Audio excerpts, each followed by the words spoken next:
Welcome back to the Scarlet Faithful podcast. I'm Aaron Brightman, joined once again by David Anderson here on Thursday, September 28th, to talk about a lot.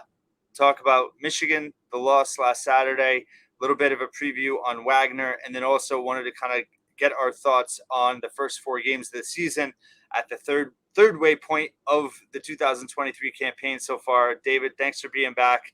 Why don't you jump into it in terms of your initial thoughts on the loss to Michigan? Thanks for having me, Aaron, as always.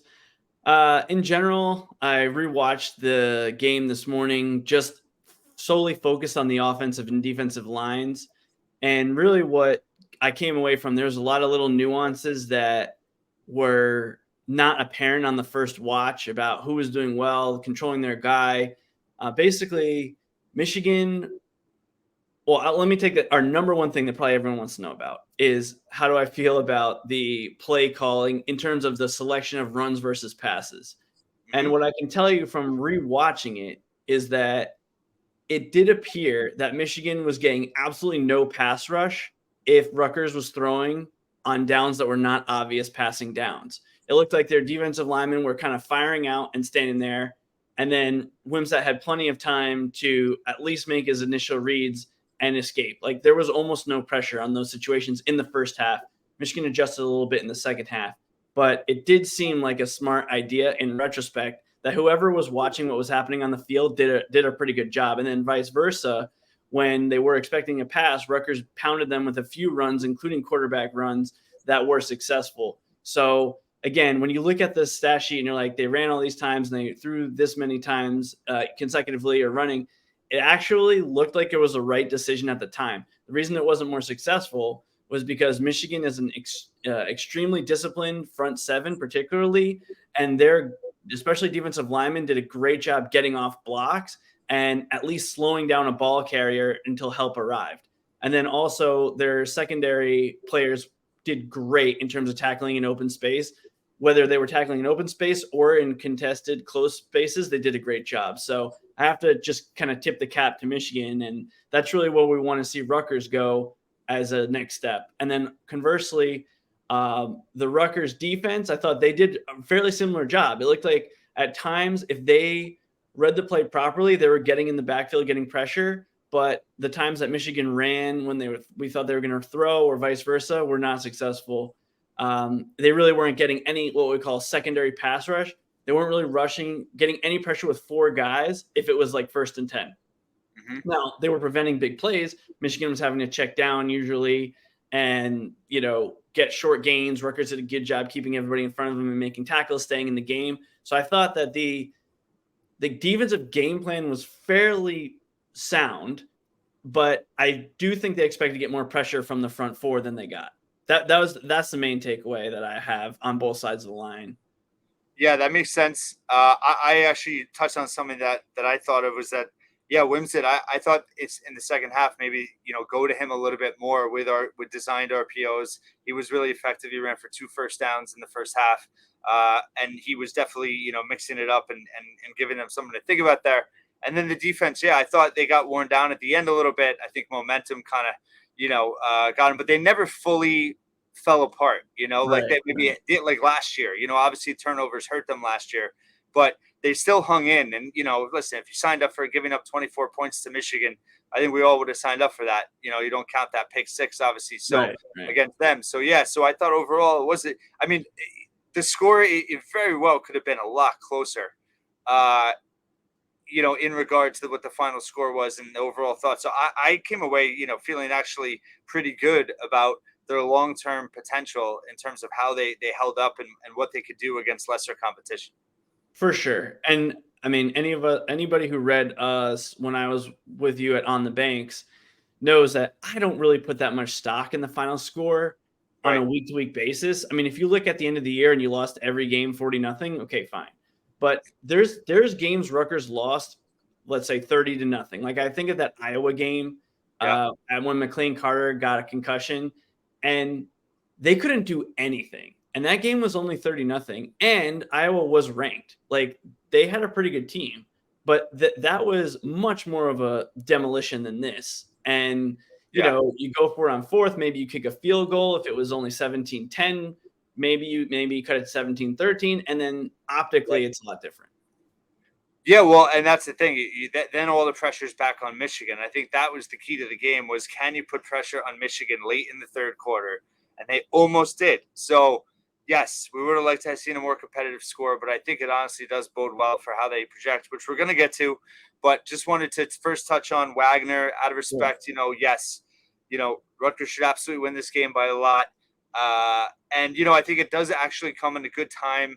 I don't love this kind of FCS matchup this late in the season, fifth game, just from from our perspective. It's not very compelling, but it does allow them to catch their breath a little bit. Maybe some guys that are dinged up a little bit. You obviously have a crucial season-defining month ahead after this game. Wagner's actually 2-2. They are improved. They lost to Navy 24-0. They also lost.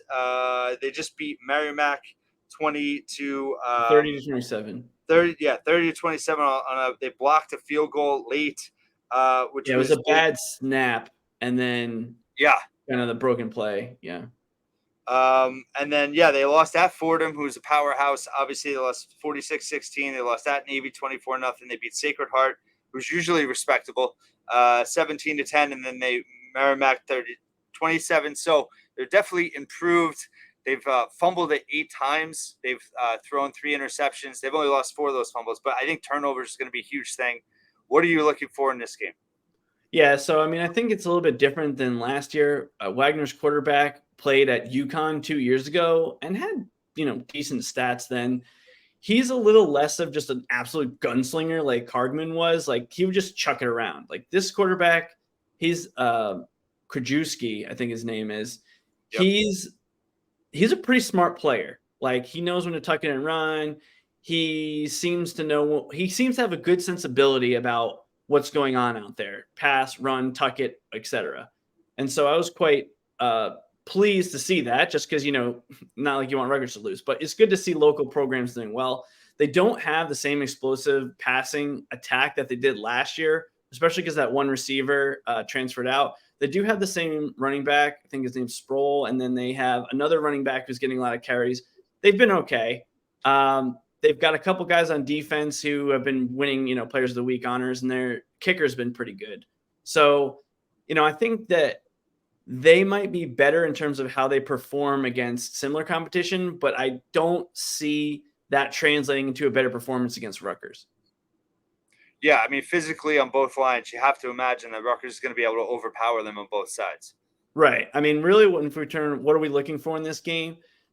Rutgers should not be getting any holding penalties. These guys shouldn't be getting past you. Defensively, they should be able to hold their ground. And then, of course, we don't want to see any pass interference because they should be able to be on these receivers. That would be something I would be looking for, coming out of this game. Yeah, clean football, and hopefully that they can go beyond the 2 deep. It's a big enough lead. I think getting Evan Simon some time would be beneficial. Right.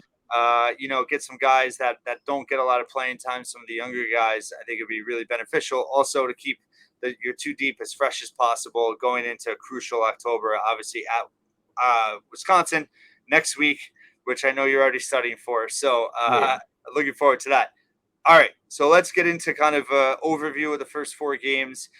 Some initial thoughts in terms of what your biggest positives or positives so far through the first 4 games.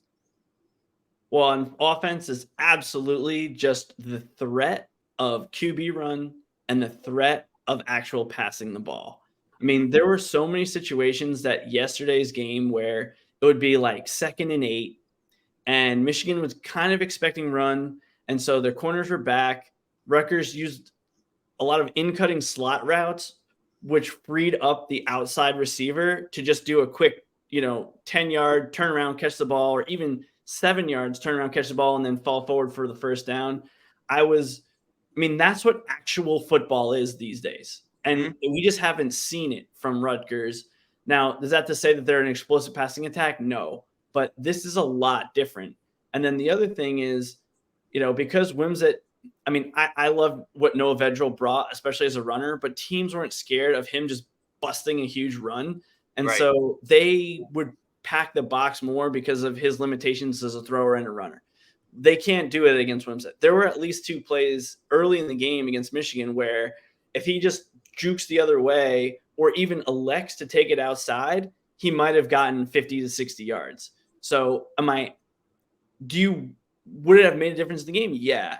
Does it impact your long-term trajectory? No, because the threat that's there is a huge thing that defenses are going to have to respect. So it's just the fact that if defenses are going to give them free yards with 8-yard out routes, on second or 10 or whatever, take them. And then, you may be in third and short, but Rutgers just is able to get back on schedule better than they have been at any point, maybe even in the last 15 years, in terms of they have the players and the play calling to just make a 2nd and 10 into a 3rd and manageable or 3rd and short rather than a 3rd and 8.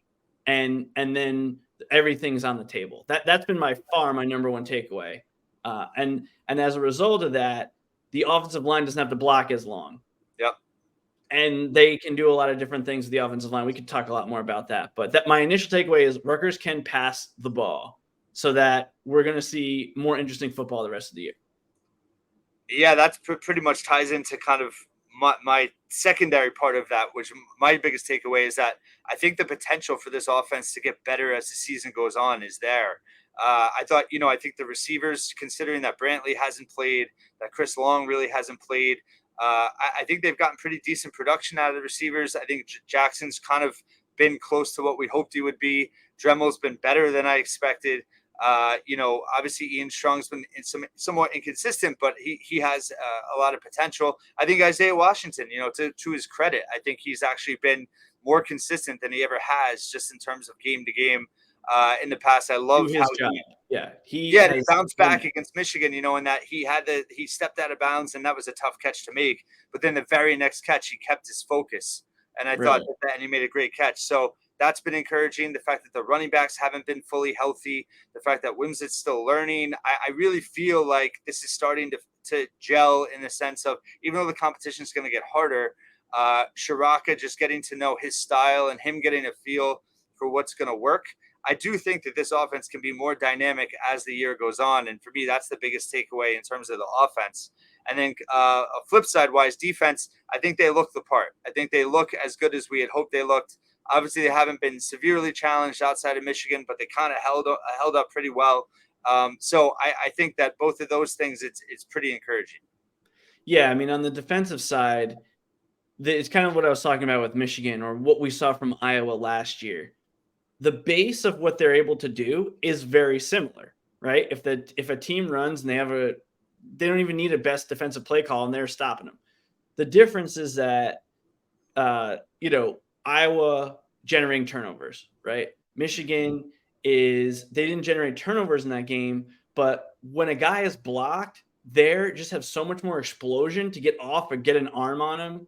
Whereas Rutgers is relying on their linebackers who have done a great job, right? But the next step is your defensive line being able to do some more of those things up front.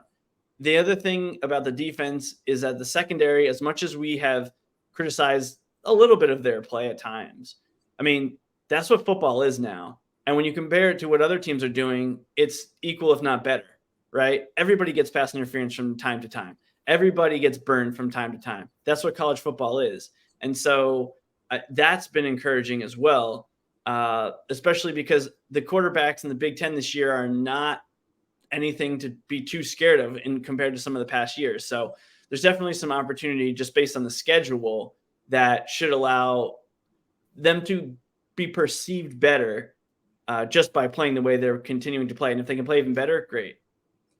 Yeah, so that leads. So the next thing I was going to ask was biggest concerns, and mine is maybe not a concern, but a question is, can the defense generate takeaways against good offenses? I think that for me is the big question mark on what their ceiling could be as a defense. They didn't have any against Michigan. So I think, is Rutgers going to be able to win those matchup games and maybe even pull an upset here? I think the biggest way to doing that is having your defense generate takeaways. And the first chance they weren't able to. Yeah, I mean, they should have had that one, but a play was blown dead, True, before the true, very pile true. was That was a stopped. terrible call. But I mean, even then, what, you got one? Yeah, There was very little opportunity in that game in terms of balls in harm's way. But yeah, I mean, you just got to punch balls out. You got to hit people hard, pop that ball. Like, you know, we've got to see more of that. I think that the defense is swarming enough that the first man to the ball might be in more of a position, because really you don't want a guy gambling for a turnover when they yeah, have no help, right? right. Because that's what leads to broken plays on the defensive side, breakdowns. But if there's three other guys around the ball, the first guy can go in with a big pop. If he misses the tackle, but maybe he gets his head on the helmet or the arm of the guy, or he can swat at the ball, whatever it is. I mean, I think I feel more comfortable if the first man to the ball takes some of those risks, if they feel like they have a play bottled up. Yeah, There weren't that many opportunities against Michigan where that happened. There was a lot of tackles that had to be made in space. They were made. And I was much more happy with the fact that, those tackles were made than, Shaquan Loyal is gambling to like stop someone for a 3-yard loss at the risk of a big gain, right? Like true, those are true. the type of things that those opportunities did not present themselves, but they have to be taken if they do present themselves, right? You have to capitalize on opportunities. And so far the defense has been, they have not done that. So one of the things, my big question during the preseason was, and I would have asked, Harsimiak or any of the defensive coaches, is how much are they just telling their players, do your job, and relying on those just natural turnovers to happen versus, hey, go out and make a play. Those are two completely different philosophies. And it'll be interesting to see how they play it moving forward. Do they adjust that in game? Is it going into a game like, okay, we're going to try to make plays this game because it's Ohio State or Penn State or something? I have no idea. But they have been very sound. Can they be this sound to get turnovers, or do they have to take some risks? Yeah, it's a great point because you're right. I mean, they really haven't surrendered any big plays, so that is a huge benefit. But yeah, obviously going, Wisconsin, Michigan State, Indiana, those are games I think they have to get multiple turnovers, simply just, to take a little bit of pressure and help Right. the offense in short fields.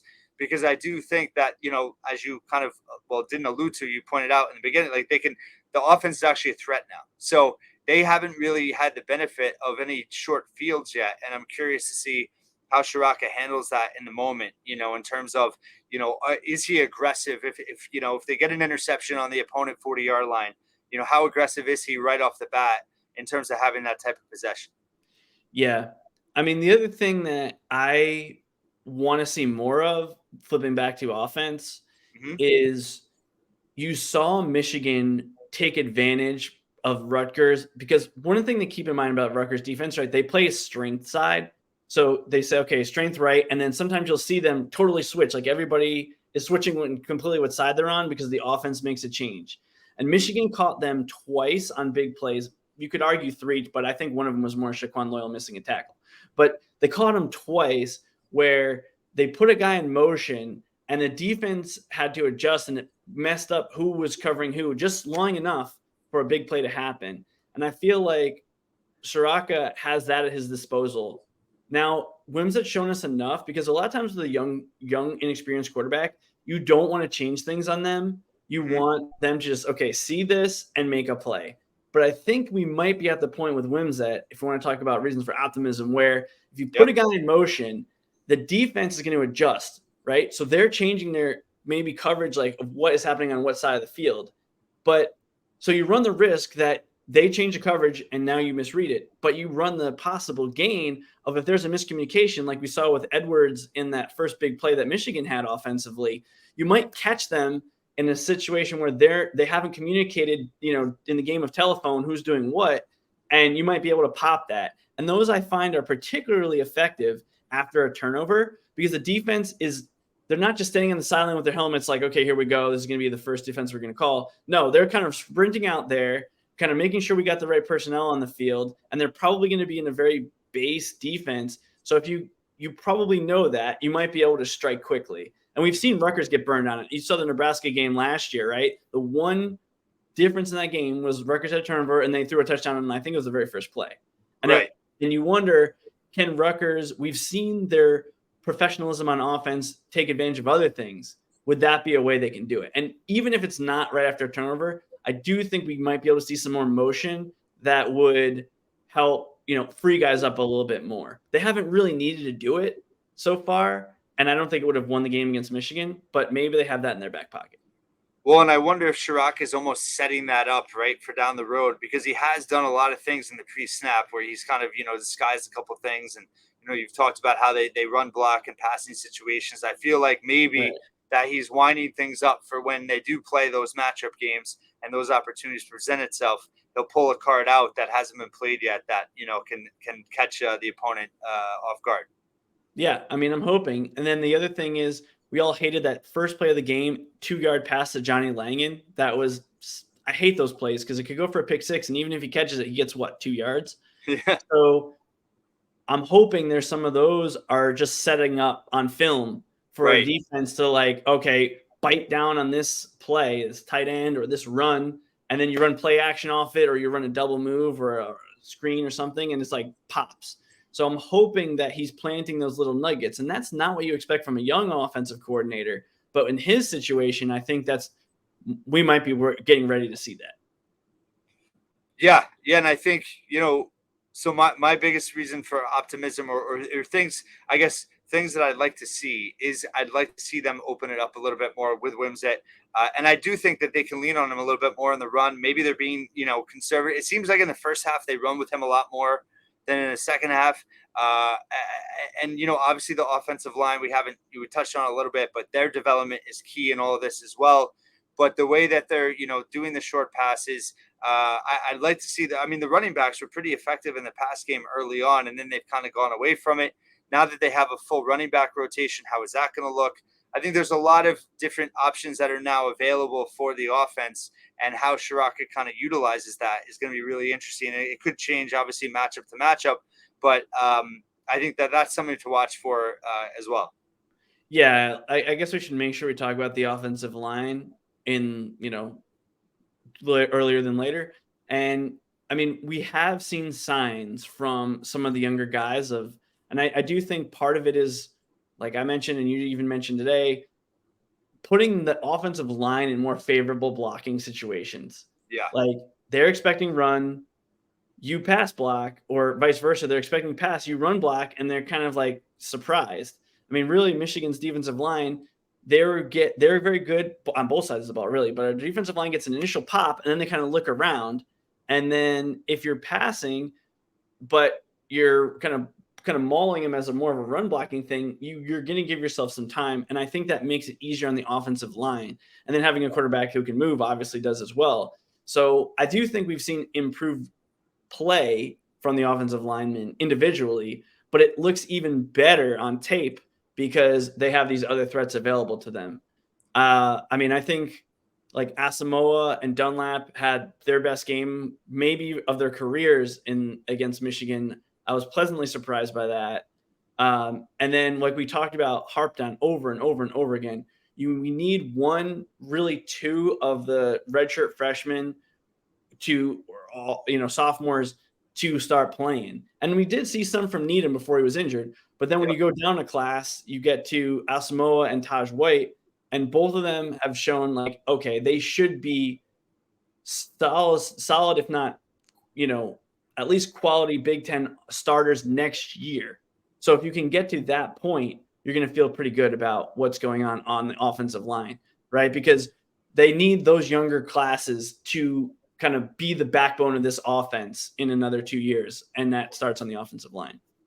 Yeah, that's a great point. I'm actually writing on the offensive line right now. And, everything Shiano said in the preseason was they want to have a starting five. They want to have a starting five. And having a big rotation is not ideal.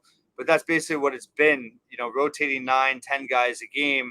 And I don't know. It kind of feels like that's just they're gonna play the hot hand, so to speak, in terms of whoever practiced the best is gonna get the start, and then how they do in that first half that game, is going to dictate how many snaps they get. And like you said, maybe it does actually benefit in the future in terms of developing guys that maybe if they were set in stone with their best five right now, it doesn't give other guys opportunities to grow. Yeah, I mean, I think it's that, but when we talk about a Brian Felter, a Gus Zielinskis, maybe even Schifoni, the staff likes what those guys do. But the question is, do they have the size and strength and agility to compete against the upper echelon players? Just physically speaking, right? Right. I mean, I know it's not a knock on them, right? I'm not physically big enough to do it either, right? Like I couldn't be playing left guard in the Big Ten, right? So it's not a knock on them as individuals. But so you wanted those guys to succeed, but if they're not able to get the job done against these bigger guys like Michigan had, like that's why I said Dunlap and Asamoah had a lot more success. I would not say that they were the better two guards earlier in the year, but they were the better two guards on Saturday. So, I mean, that's what Rutgers had to do there. Not sure about the Zelinskis Brown thing because we've kind of talked about that at length. Our eyes are not necessarily lining up with the grades, maybe that Pro Football Focus is giving or what the coaching staff. So it's hard to say at center, but at least you have two guys there. I think the biggest concern is right tackle with Needham Yeah. being injured. And it seems like they don't want to play Taj White there. They'd rather him just be able to back up Holland Pierce if needed as left tackle. But his snaps have been more impressive than Kamar Missouri in that backup role. So they might just have to do that. I mean, they started giving Missouri a lot of help, tight ends, just having him do simple blocks, blocking down the line at times. But anytime he was on an island or he had to do anything complex, he was having a hard time. But maybe that's just Michigan.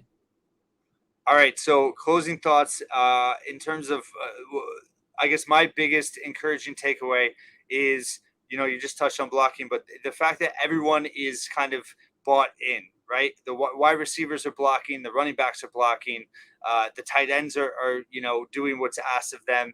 The defense is still swarming. We're going into week 5.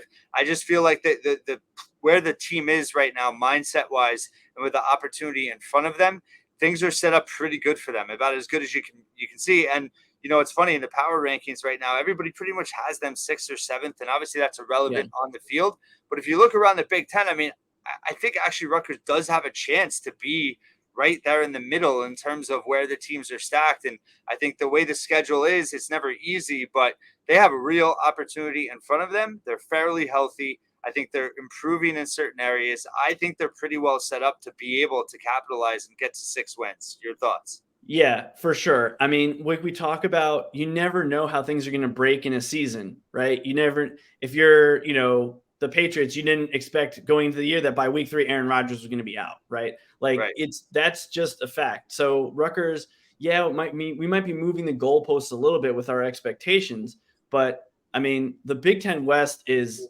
not looking good. Michigan State is in turmoil. Indiana just barely escaped Akron. Like this is kind of a mean thing, like we said with Virginia Tech and Northwestern. You kind of got to kick them when they're down, right? Yep. How many times have we been on the other side of the coin where it's like, oh, our quarterback's out, our best defensive player's out for whatever reason? Like you got to take advantage of that.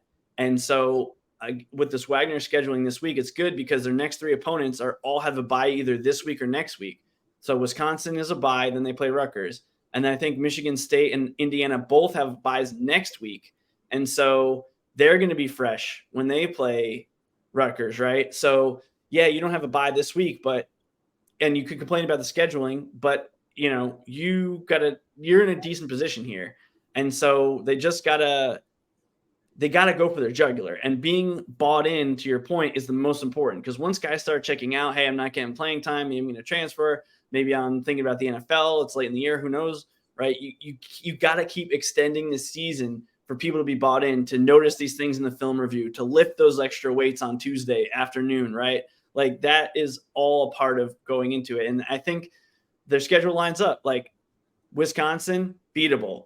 Are they better than Rutgers? Yeah. Is it a winnable game? Yeah. Iowa, their offense is awful. Their defense is good, but we saw that last year. Can they do better? Michigan State, gotta win now. That kind of became not a must Agreed. win, but like I they're the better kind team of right think it now. is. Yeah. Indiana and Michigan State, Rutgers is better than them right now, and you got them Yep. in the next 3 weeks. So this is your opportunity to strike.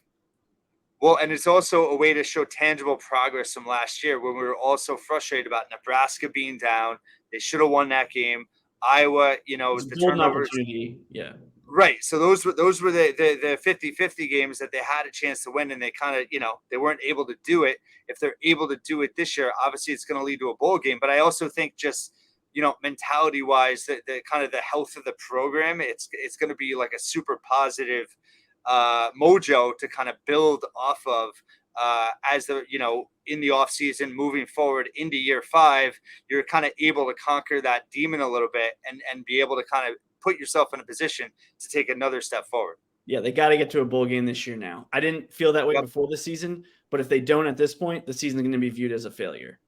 Yep, That's totally just agree. I said the same thing on Monday, and also to the point of you have 6 Big Ten teams for next year in the top 9 in the AP right now. So, and we know I made the joke, but we know that Oregon is somehow going to be placed on the schedule, and like Iowa or Illinois are going to be taken off. So right. yeah, they got to take advantage of it right now. Completely agree. A tidy 31-minute episode for David Anderson and I. We're trying, but really appreciate all the positive feedback, David. Thank you so much for your great insight as always, and we'll talk soon enough. And thanks so much for listening and watching once again here at the Scarlet Faithful.